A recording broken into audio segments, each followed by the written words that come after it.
Good morning and welcome to the 23 ABC studios. Representative David Valadao stopping by today. Appreciate, first of all, your time, and I know that you're pressed for it right now, but let's talk about some of the issues that are out there right now. And I think most notably, because it's been all, out everywhere, has been the protests that have been going on at various Republican congressmen across the country, people coming in demanding to be heard, demanding town halls. What have you experienced at your offices? Well, we had one yesterday, and most of the people that actually came and protested in my office, I had actually met with them on Tuesday, so it's kind of funny to see them on the news walking around holding signs asking to meet with me. And so then we ended up posting the picture from the meeting that I had with them on Tuesday on our social media account. Okay, just for argument's sake, is there a possibility that any of the people that were out there on Thursday protesting that you're not meeting with them had different issues they wanted to talk about that they didn't get to address on Tuesday? No, because they're going off all the same talking points. There's a group out there that's nationwide now pushing this agenda out there, and they're basically taking the same game plan from the Tea Party from a number of years ago, but addressing and bringing it from the left now, and they've got all the talking points down. And so even when you hear someone on the radio or you listen to another town hall, it's word for word, question for question, the same type of game. But no, as far as the issues, they want to talk about ACA, they want to talk about immigration, they want to talk about some of Trump's nominees, they want to impeach Trump. But as far as actual solutions, I didn't get any from the meeting. Are they looking for general specifics when they talk to you on Tuesday? Or was this a general, we don't like the idea? No, we just want it to go away kind of They thing? disagree with basically everything that we're doing. So I even had some people in the group saying that we shouldn't take any water out of the Delta and let the water go out to the ocean. And this is people that live in my district who disagree with me on water. But at the end of the day, when I've got communities that are drying up, I'm not going to take that position. And they're just in the minority when it comes to the constituents that I represent. Okay. As far as a lot of the other people have gone, we talked about this yesterday. It was highly publicized that people actually marched over to Kevin McCarthy's house, left his offices, and decided to take their protest there. Have you experienced anything like that? No, not a protest at my door, but I think when they do things like that, those protest groups lose a lot of credibility with the average citizen because no one sees that as something that's appropriate.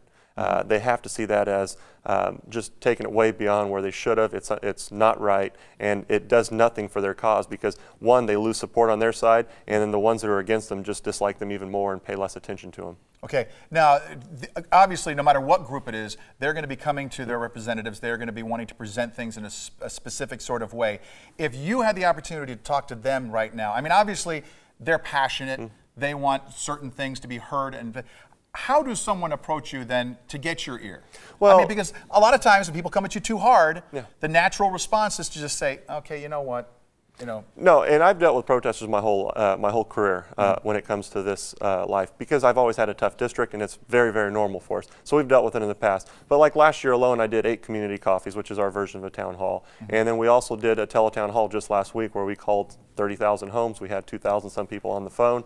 And then there's also through the normal way, which is call the office, email the office, or regular mail to the office. I respond to every single letter. My personal signature that I signed is on every single letter that leaves my office because I want to know what people in my district are saying to us. So we do pay attention, but we want to have, when we have dialogue, I want to make sure that, like I had that meeting on Tuesday with some of these protesters, I wanted to hear what they had to say and I wanted to have a conversation. So we sat around a table for an hour and talked. But what I'm looking for is solutions and not just arguments. When it comes to the topic of immigration, obviously there's a lot of fear. There's been a lot of play that we talk to some of these groups, and their main issue is they're worried about people in the dead of night walking into their homes, grabbing people, which is, I mean, somewhat legitimate fear if you're living in that environment. But there have been ICE roundups and whatnot that we're being told from the Trump administration. This has already been on the agenda. This isn't anything new that it's gone to.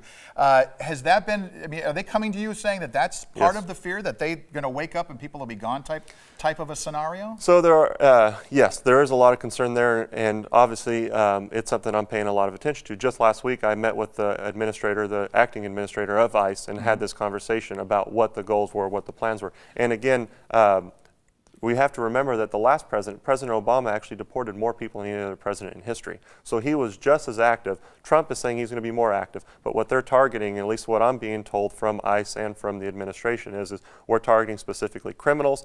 So the majority of the folks that they're picking up are criminals, either charged and convicted or those who have been charged and going through a process now. But they are targeting those who are a danger to our society. Yes, there have been a few picked up, and there are some examples around the country that were in the wrong place at the wrong time, but there are no raids, there are no sweeps, there are no roadblocks. None of that stuff is true. Some people have said this is just the first step. Do you agree with that? Or no, I don't believe the president has the resources to do that, and I don't believe that that's his ultimate goal. And even in one of his last executive orders, he actually did do something very favorable that I wish some of the folks would actually point at and say. DACA, for example, he's leaving DACA in place and helping those kids keep that opportunity. So hopefully we can get to a point where we can actually pass some legislation to work with these folks so it's not relying on executive orders all the time, because it's not the way to pass rules. I mean, we want to pass law, put them into place, and make sure that they work for the American people. Okay, a couple other things. I know that we're pressed for time, but when it comes to water, all the water that we've got, they say that technically we are, especially here, for the most part, out of the drought. Your response to that? Well, my response is being a farmer. Yeah, being a farmer and a member of Congress, what's going on today, especially with all the flooding, the levee breaks, and the amount of water there's 300,000 cubic feet per second flowing out to the ocean right through the Delta, and that's a lot of water, 300,000 feet per second. Those pumps that we're always talking about, max 14,000, so it's a very, very small percentage. But the reason why that water's going is because we don't have enough storage. All the reservoirs are getting to the point where they're full, and so we have to talk about that now. And it's something we've been talking about for a long time, but also making sure that the water we are holding back is used appropriately and not used to change the temperature of a river 1 degree because they believe it saves a fish. And we have to make sure we have good, sound policies based on good, sound science. And so we're going to continue. My legislation got reintroduced. It's actually H.R. 23, which I think you'll like that number. But H.R. 23 is my new bill that we introduced to start this fight all over again to make sure we do things right. Affordable Care Act. Been a big topic right now. The complete abolishment, the replacement of certain sections of it, people just losing it, fearing they're going to lose it tomorrow or the next day or the next day. Your reaction to that? So I don't believe they have the ability to, I don't believe it's going to be overnight, and in fact I've been promised that by leadership. It's something that we know is not possible. But yeah, there are reforms that have to happen. I know the Affordable Care Act has had some positive impact in my district. I've got at least 111,000 people have been affected positively by it. No one's going to pull the rug out from under them. We're going to do everything we can to make sure that they're protected, but we also have to make sure that we bring more people into the marketplace. So looking for ways to offer lower cost plans so the younger, healthier folks in our communities are still purchasing insurance versus just paying a penalty. We want to make sure that the taxes in place aren't hurting our employers so that they can continue to apply or at least purchase insurance, because the majority of folks do get insurance from their employers. But we have to make sure we have good, sound policies. So making sure kids can stay on until they're 26, making sure that the lifetime ban, the lifetime cap, or even the annual cap is not in place, because that hurts people as well. And then the pre-existing condition. All these things have to be taken into account. Talked to some of my hospital folks yesterday. We want to make sure that they're being reimbursed appropriately so that, that their doors are open so people in my district with insurance cards have a doctor to see, not just a card in their hand. Finally, what your impression and how you think the State of the Union is going to go with President Trump in there? A lot of people think it just might be real hot and dicey, kind of like when President Obama's first one, where there was all that talk. There was maybe it wasn't his first, but there was all that kind of like catcalling a little bit from the. Do you see it going that way as well?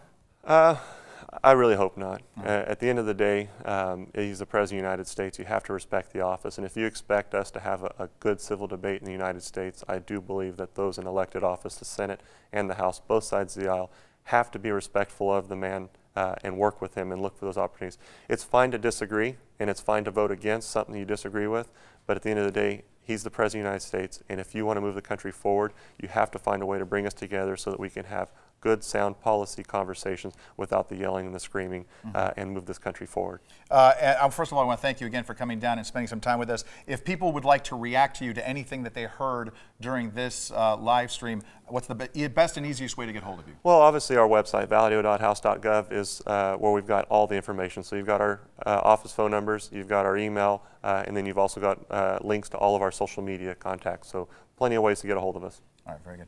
Representative David Valadao, thanks for taking time to come by. Thanks for having me. Appreciate it. That's going to do it for this live stream. We'll have more, of course, later tonight on 23 ABC News beginning at 5 o'clock.